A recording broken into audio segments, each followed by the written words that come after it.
So, first of all, I'd like to welcome you all to the fifth post-radical presence workshop that we've done. This time we're discussing sitting in the ashes with Andii Bowsher, and thank you so much, Andii, for taking the time to prepare and think about these things. And I just wanted to start by giving you just a little bit of background, which is that we thought of this as part of what we call the Radical Presence Bridge, the Green Christian workshops. In a sense, Green Christian has done so much great radical thinking, and we felt that these workshops should be part of enabling the radical living. And by making them informal and just very real and just people discussing real issues, then we're hoping that we can actually support that radical living from a green Christian perspective.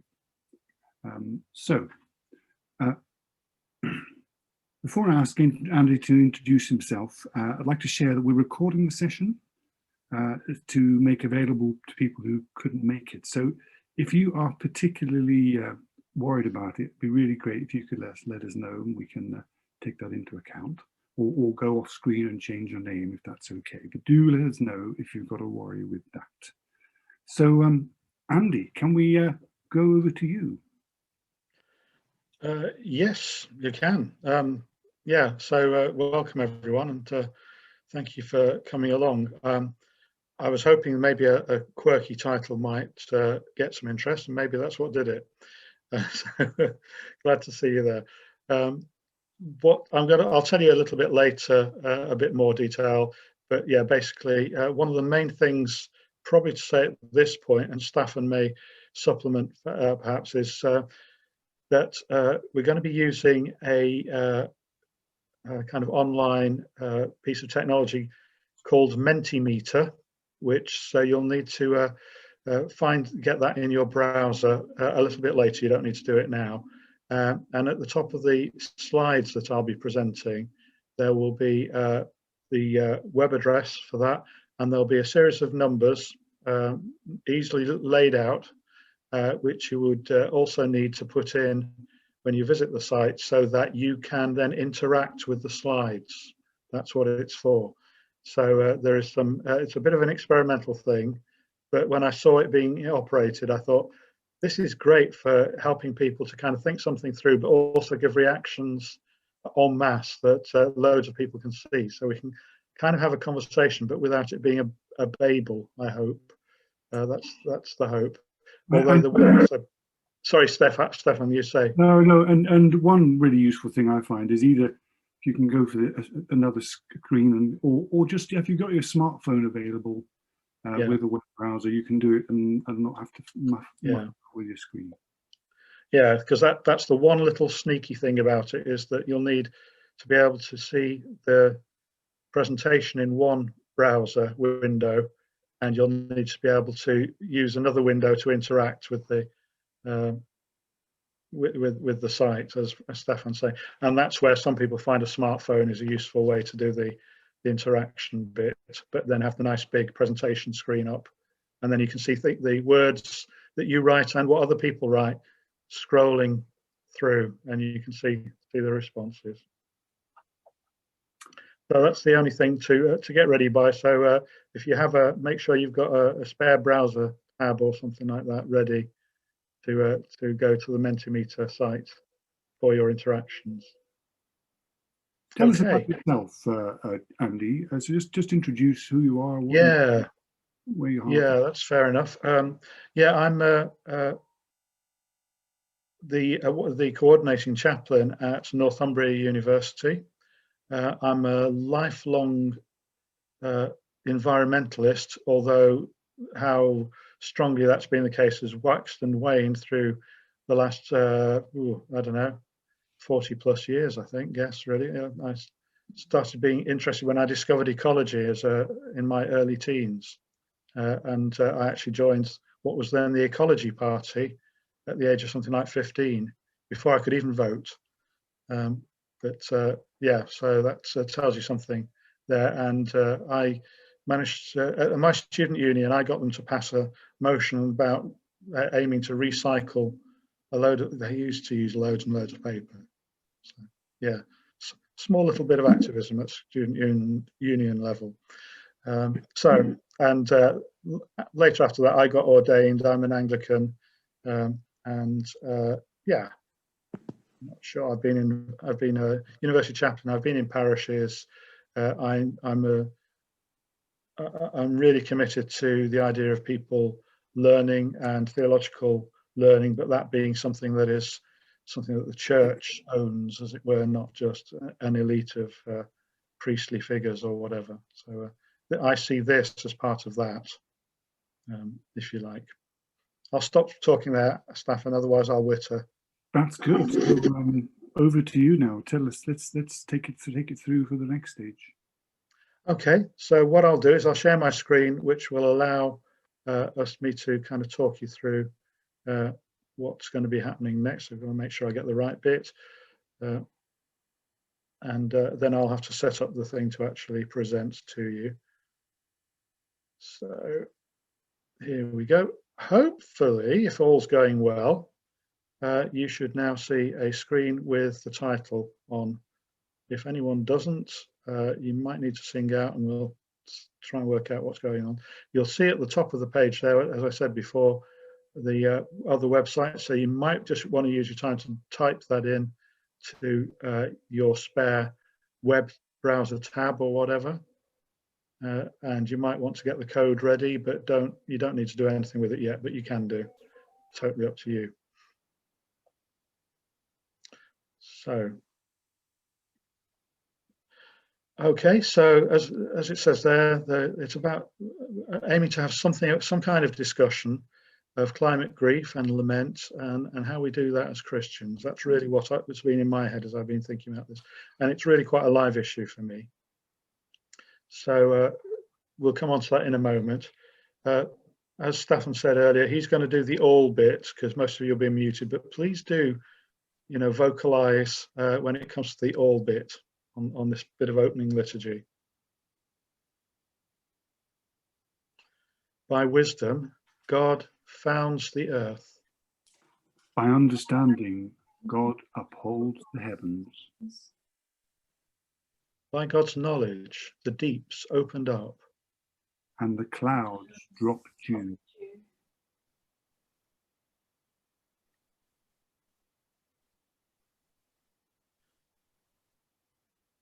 So the reading from which the title of this comes from Job chapter 2.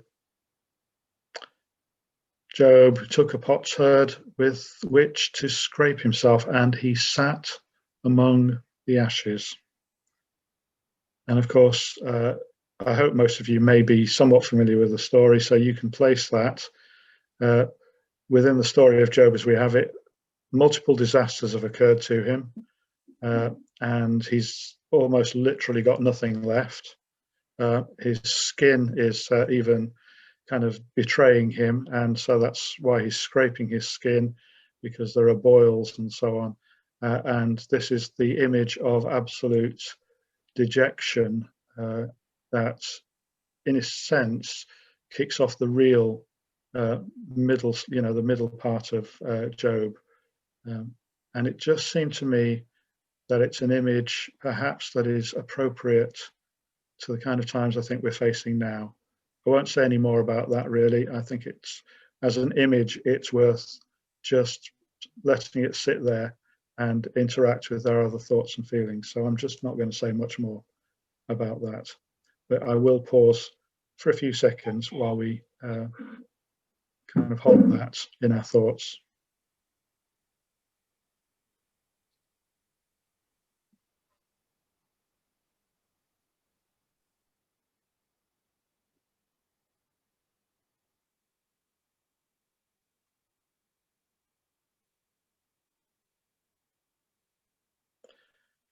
Spirit of God, brood over our conversing. Word of God, splice wholeness into our understanding. Source of all being, make over our knowing. and renew us in our growing.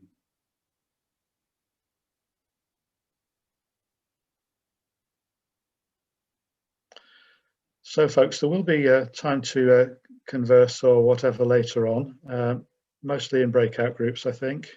But just to remind us of a few ground rules, I hope in a sense these are just granny sucking eggs kind of things. So let's listen to one another in order to understand other people. Make that a kind of basic aim for ourselves. What's said in the room stays in the room. Don't assume that something that someone shares is, therefore public knowledge. It needs to stay there unless you have their explicit permission to share it beyond. And help others to participate. If you sometimes sit there wishing that you could get in to the conversation or whatever, then maybe also remember that that can be somebody else's experience as well, and see if we can cooperate to help everybody to say things if they would like to.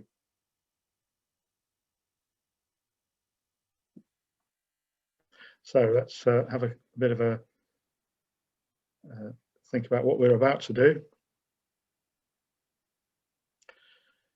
We're going to be thinking about grief for climate or for the ecology. I think for me that's saying it's a grief for our ecology, ecological systems as a whole, that's more at the heart of it. And we're thinking about what and how it manifests for us, and to hear how it may be for others as well. Going to think a bit about lament, a little bit about why it's important, what it might look like, and I hope that might be a fairly cooperative venture among us. I'm really looking for the opportunity to help develop my own thinking through this. I am not coming with all the answers. I'm coming to try and find out how it looks with other people as well, to try and make sense of it. And we might be able to get on to how we might include others who don't share our Christian faith, but who are nevertheless concerned from their stance on life.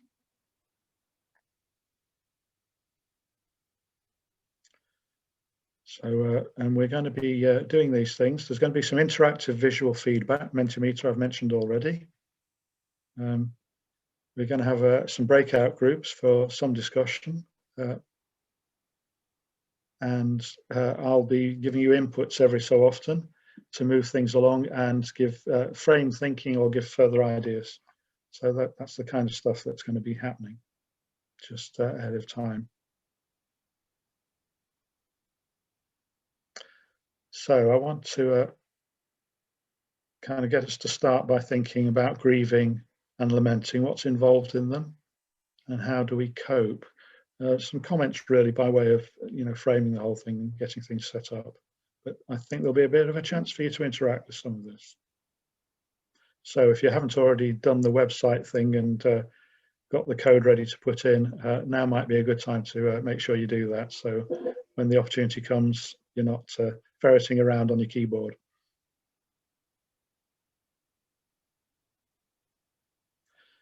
So I'm going to, this is the question I'm wanting to ask of you really.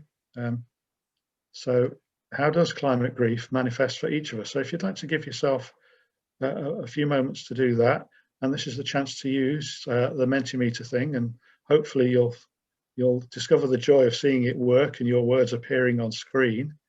And you can, I think you can do up to 3. So do feel free to do that if there's more than one.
We've got quite a few coming up now, and you'll see that they're scrolling through. I'm just going to give us time to see what's being written and absorb it a bit, make our own connections just for a minute or two.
I'm getting the impression that we've had some additions in the last 10 or 20 seconds, really, to the list that may have been partly sparked by what other people had shared earlier. So that's a really good sign in the sense that what we're doing here has helped us to recognize some of the feelings that we have around there. There are a lot of things in common I'm seeing, and I'm hoping to be able to look at this afterwards and maybe pull together some of the common threads and so on, and enable us to be able to have a look back at that. But I want to say thank you to everyone who's been sharing some of these feelings. I recognize, and I know they're not easy.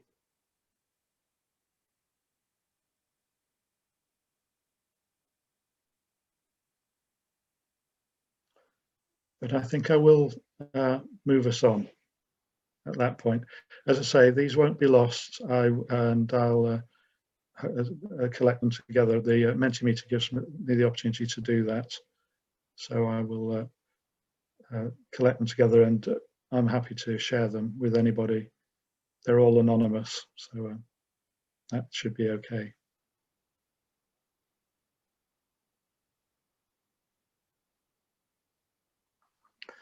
I'd like us to get, now we've started to get in touch with how we're feeling in the face of a changing, catastrophizing climate. I'm wondering what made us aware of our, I'm going to call it eco-grief in this case, you know what I mean. Same sort of thing, really. Just a chance to type in a few responses to that, and to see each other's responses.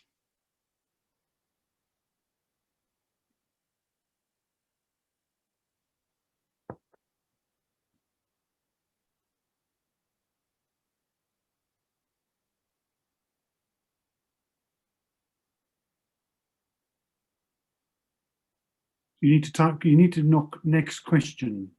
Oh, do I?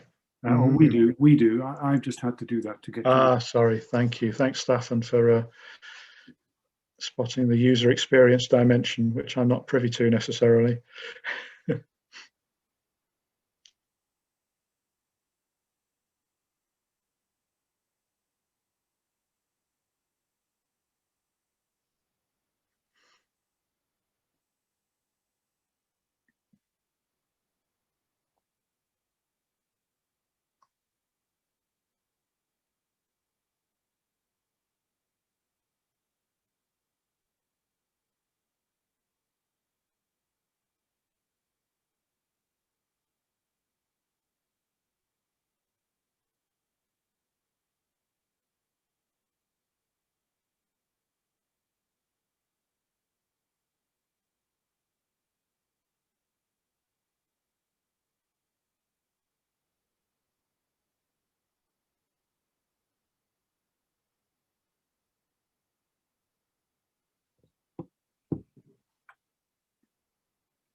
Again, I'm going to give us another minute or so to kind of read what scrolls through, and if you've got opportunity, you can add to what you've already said if you've got another one or two goes, as it were.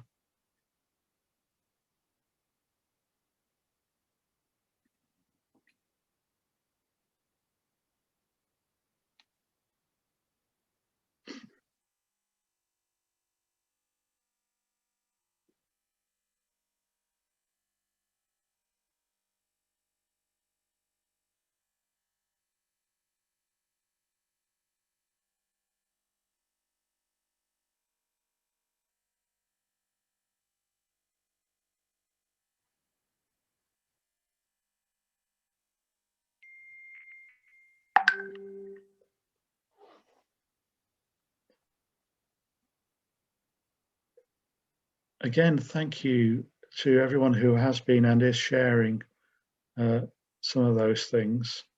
I hope that reading what other people have written as well is also helpful, and maybe recognitions in that as well. I suspect most of us can resonate to some extent with most of what's being shared. What I'm kind of seeing, if I might sum it up, is people recognizing things in the world itself that are happening in terms of wildlife and things being destroyed, reports and books and articles and things like that, making us aware of, if it's putting those kind of things into context, I guess. And I'm also, and for our purposes tonight, I'd like to kind of put an asterisk by this. So the development of having a language to express it, giving us the opportunity and the ability to recognize something within ourselves.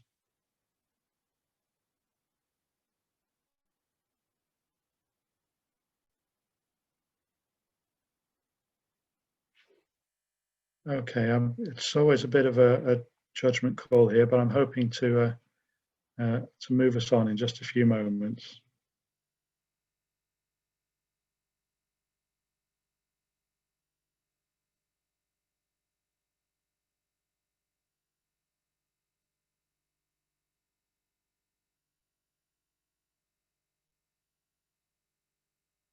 Sorry, I've just paused a wee bit because I've spotted one or two that I hadn't seen previously. So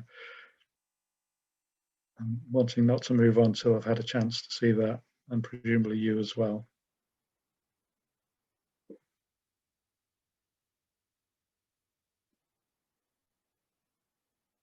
Okay, I think it could be time to move on. Thank you again, everyone, for sharing and participating in this. So I'm going to unshare in just a moment because I need to move on to a different deck of slides to the ones I've got. So please do just bear with me for a few moments and what will be happening on your screen. I'm just going to stop my screen share at the moment.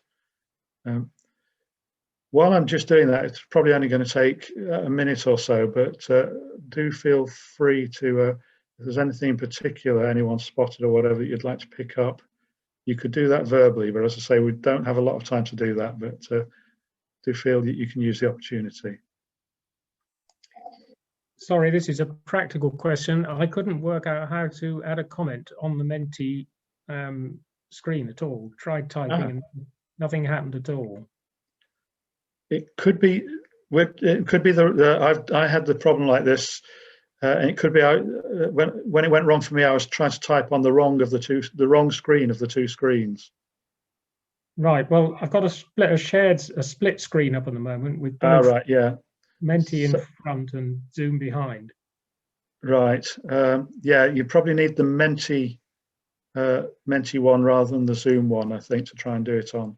Okay. You use Zoom to observe and Menti to interact, I think, is the. Okay. Thanks. That hopefully that will sort the thing out. Thank you. Feel free to send me comments that I can add to the pile, Duncan. Okay. Right. Thanks. Sorry, yes, that's just delayed me in this next bit now. I'll be right with you again to share the next deck.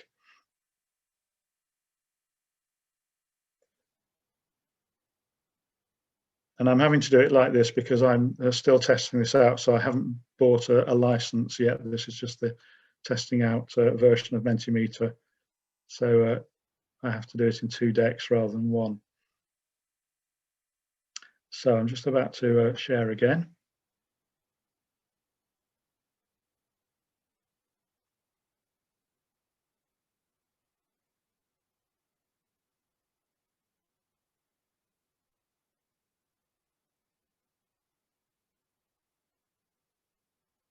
So, in a sense, bearing in mind the kinds of things that we have been thinking about and sharing and allowing one another to see, we might want to reflect on this for a moment. That grief isn't something to be fixed. It's not dysfunctional.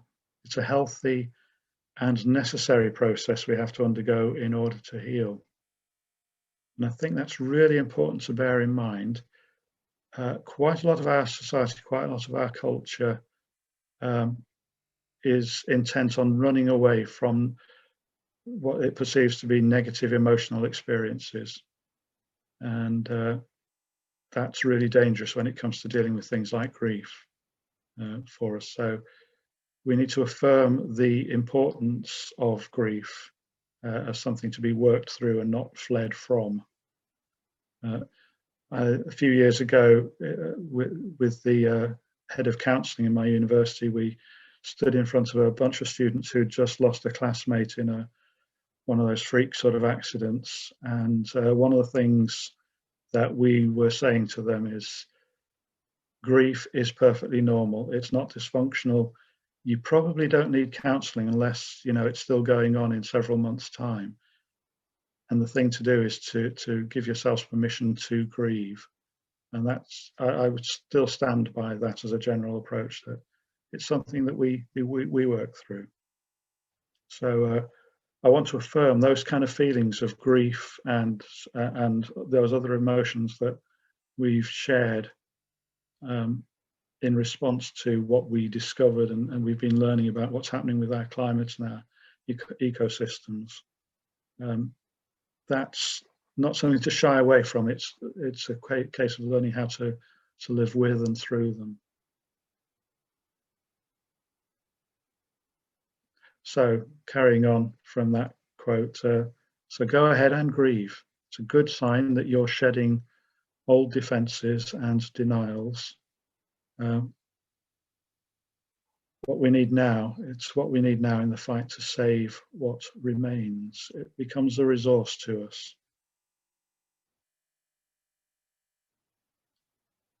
So I'll give you just a few moments to absorb that, and then I'll move on to the next slide.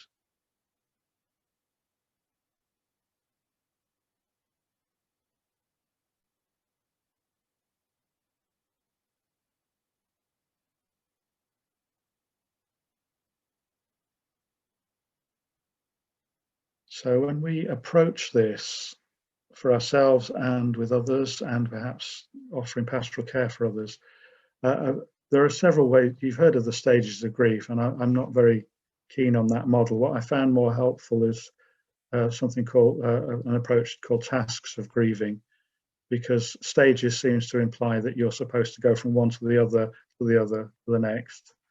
And I think in reality, the various aspects of grief are things that stay with us, and we just keep revisiting them in all sorts of orders. So tasks that we're undertaking with grieving is probably a more useful way to think about it. And it applies to something like grief for climate, for ecosystems, for the environment.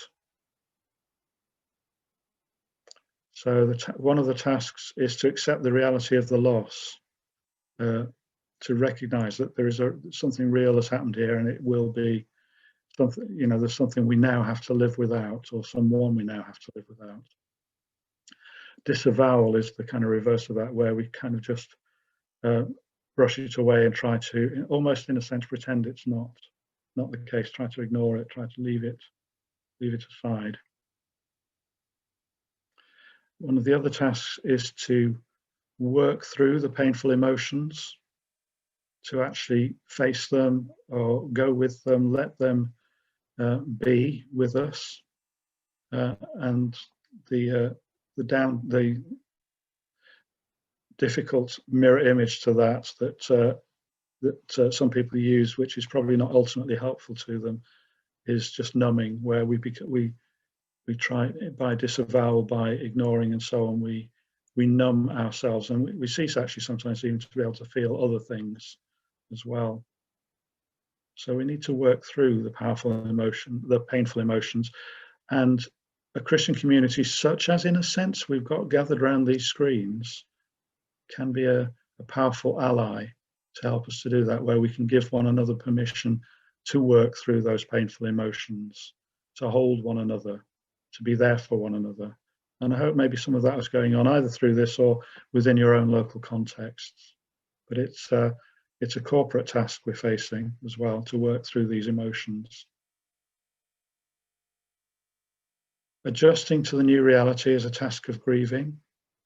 And I think that's something that that's where we are probably corporately, is trying to work out what that really means, in fact. But it is a task that we have to do, and it is a task that we can do together and with one another. I don't have the answers to this, as it were. I just recognize that it's something that we're engaged in. And I think some of us, looking at the comments I saw earlier, probably are also engaged in the task of reinvesting emotional energy often in things that we feel may at least in some way address whatever it is that we're perceiving. And another task of grieving is to have rituals and conventions that help hold us in the grieving. And we live in a society which has junked a lot of that. So one of the things I think that we need to be engaged in is working out how we ritualize, and I don't mean that in a dead ritual sort of sense, but in the sense of giving ourselves things to do that help us to externalize through our bodies the grieving that we're doing, conventions that allow ourselves and other people to recognize that this is what we're doing.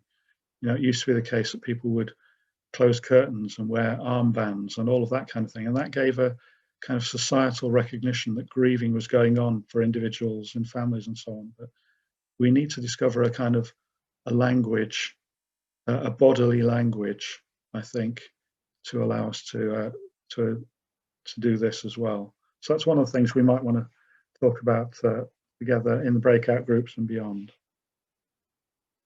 So you might just want to kind of take some of that on board. You might recognize some of that from your own bereavement.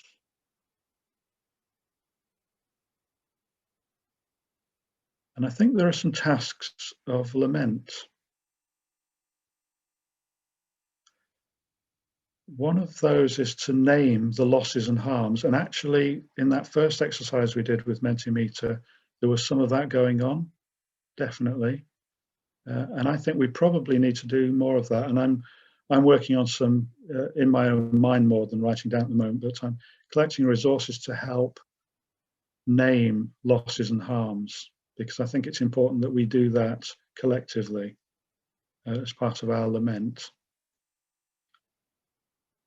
And again, this is something that I think we saw in some of the earlier sharing, that allowing self-recognition of griefs, allowing ourselves to know that we are grieving.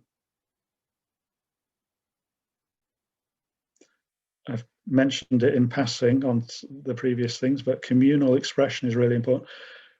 God made us corporate social beings, and it's no surprise that the echo of God saying it's not good that the Adam should be alone should find its echo in down through the ages.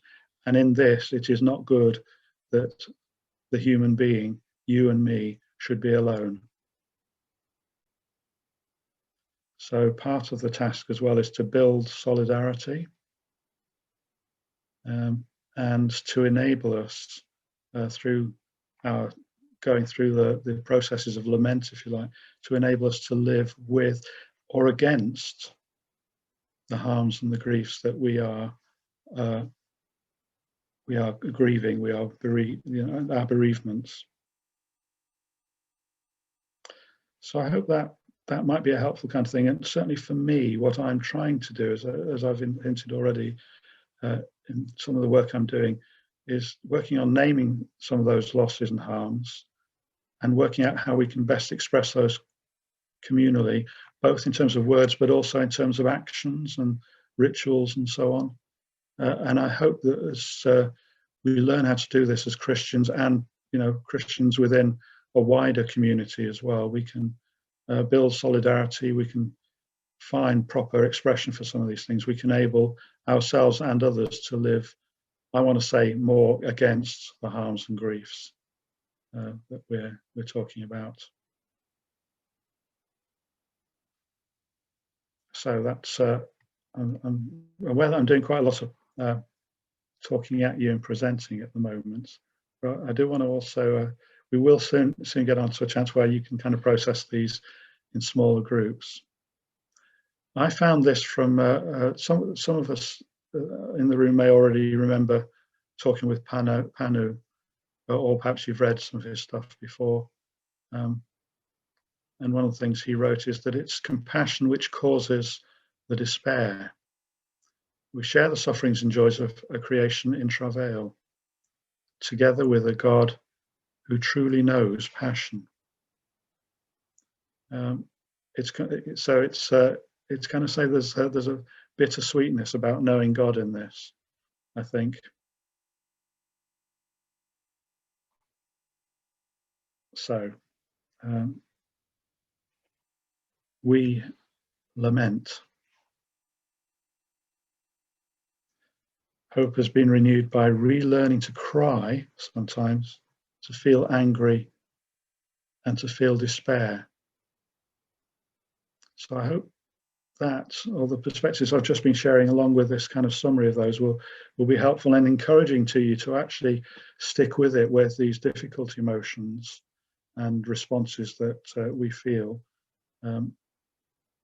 because they are I think the basis for us to be able to move on helpfully and together, even though there's going to be a lot of difficulty about that in moving forward as well.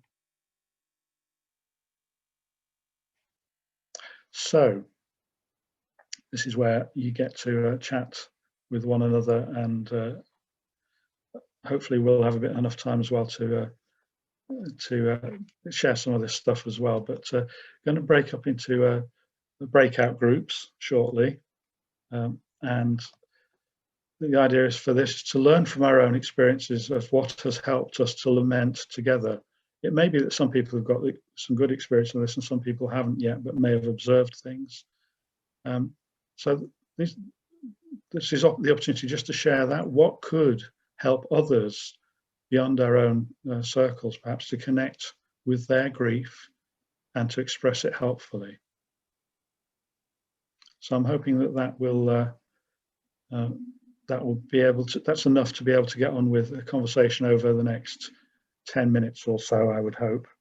And then we can draw some things together. So I'm hoping that Ruth probably is going to break us out, as it were, and bring us back. Sorry, Staffan? I think you're in my hands. So oh right, Staffan, sorry. So yeah. I'm going to do it and hope, and in 10 minutes I will bring people back. Okay, thank you. Thank you. I'm going to stop my sharing at that point.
Okay, Andy, we're all back.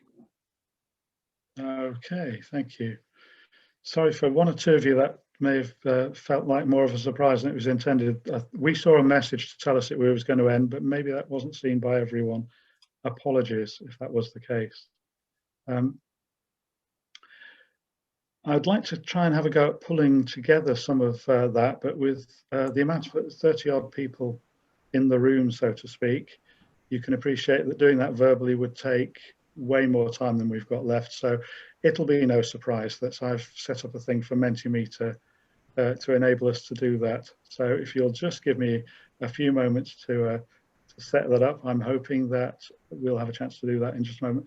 But I should warn you that the Mentimeter number has changed. So you'll need to look at the top of the slide again and redo that, because this is another Mentimeter deck.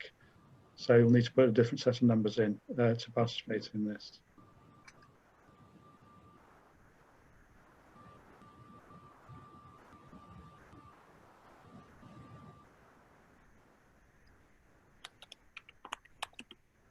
So the idea here is to record some of the best ideas that you've heard other people say. So this is where you're generous and big up other people's ideas. And then we can see those and let them scroll around. So just for the next few minutes, we can just watch some of the best ideas appearing, and we can consider them for ourselves.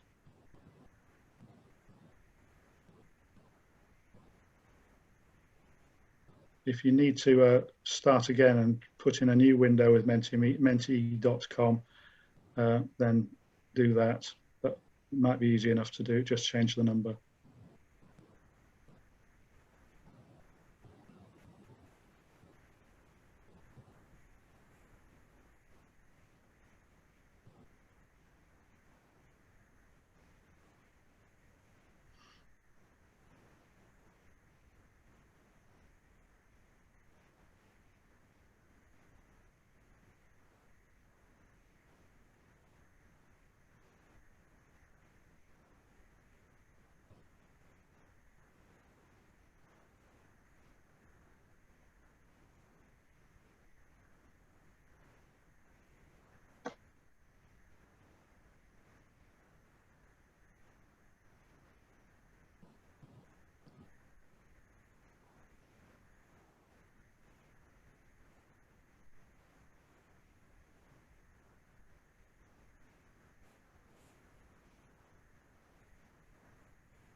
I do have to say that what I'm seeing is a wonderful kind of encouragement, in the sense of seeing people really getting to grips with the topic. Really lovely ideas, brilliant ideas, and some really brilliant nuggets of advice as well about grief in there as well. Thank you, people, for sharing.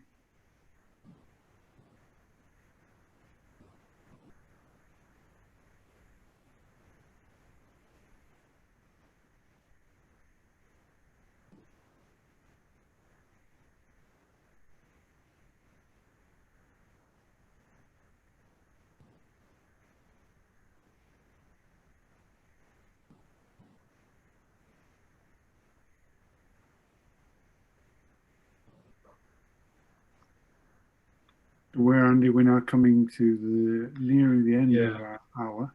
You are. So let's move us on, so we can finish with this thought and a very brief responsory at the end. Quote from Gerard Manley Hopkins that often comes to me in reflecting on this area of things. And for all this, nature is never spent. There lives the dearest freshness deep down things, because the Holy Ghost over the bent world broods with warm breast and with bright wings.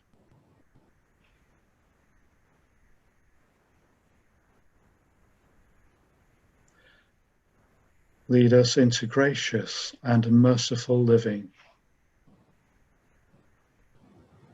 generous and respectful in all you have made.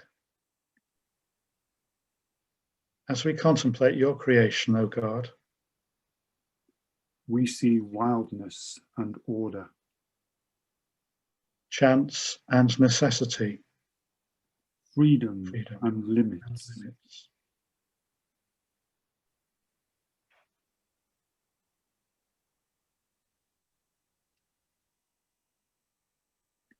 Grant us to use our freedoms lovingly, to be wise in living the order of things, and wary of our vulnerability to misleadings.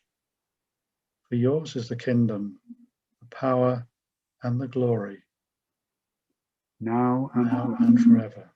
Amen. Amen.